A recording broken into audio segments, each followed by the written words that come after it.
Welcome to the Slop Temple. We pray this video helps. You're starting now. Check iOS is up to date and join the Wi-Fi network you'll modify.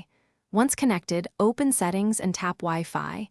Then tap the small info icon next to the network name. This opens the network details. Make sure you have the DNS addresses ready, for example 8, 8, 8, 8 and 8, 8, 4, 4 or a private resolver IP.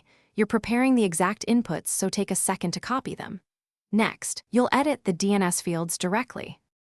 Now you change the DNS. Tap Configure DNS and switch from automatic to manual. Remove any old server entries with the red minus, then tap Add Server to enter each DNS IP you prepared. Put the primary resolver first, then a secondary order matters if one fails. Make sure addresses are full IP4 or IP6 formats, no typos. Once added, tap Save. Your iPhone will immediately use the new resolver for that Wi-Fi network, so test a site to confirm resolution. Finish by verifying results. Open Safari or an app to load a site. If it fails, clear the browser cache and try again. If problems persist, toggle Configure DNS back to automatic to confirm the issue is DNS related, or reboot your iPhone. That often clears transient network states.